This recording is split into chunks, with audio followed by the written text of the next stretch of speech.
Yan po, bago po tayo kumain, magpasalamat tayo sa Panginoon. Maraming salamat po sa mga kaya patuloy po kaya ako tapos po sa nito na bilang sa mga karamdaman. Hindi pinakasama namin mga katawan. Lain mo patuloy po kami sa plan po ng Panginoon Sos. Amen. Ano po tayo? Ito po yung ating ulam, ginisang munggo na may sotang. At meron din po tayong isda rito na dalagang bukid. Ayan po.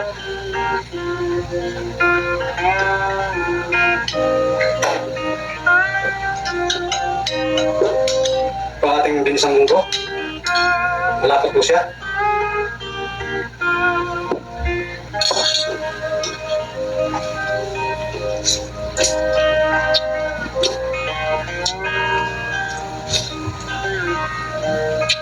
Ito yung ating isda na talagang bukid, mga farmers. Malamang siya.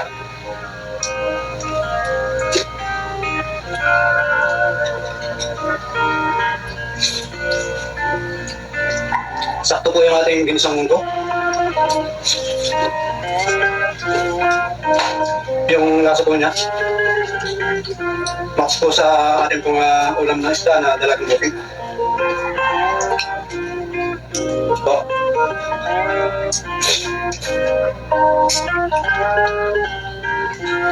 Sarap po yung kombinasyon po nila, yung sotangan at saka yung munggo. Tapos meron po yung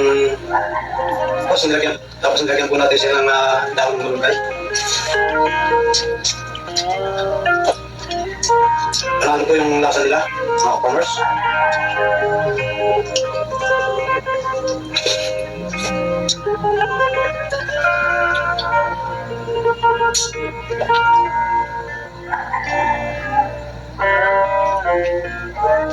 Ito ang ating ginisang munggo.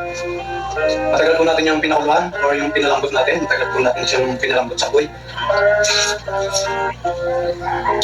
Kaya naging malapit po siya.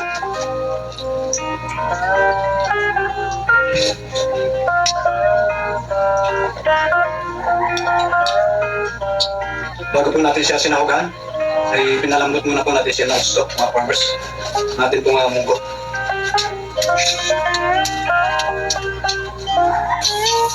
Kaya po tayo papaya, mga farmers. Tatanggal naman natin ito.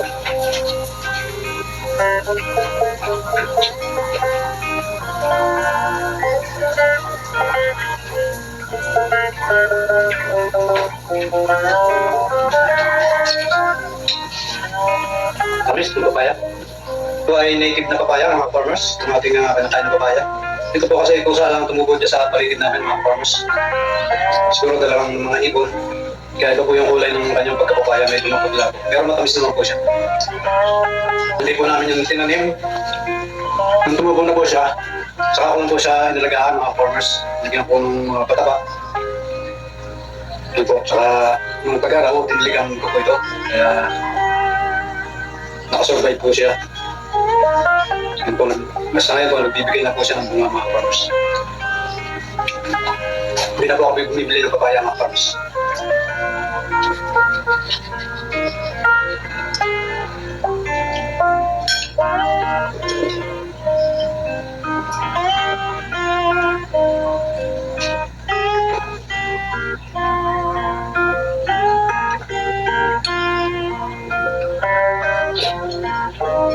Nakatatlong slice po tayo na papaya, farmers.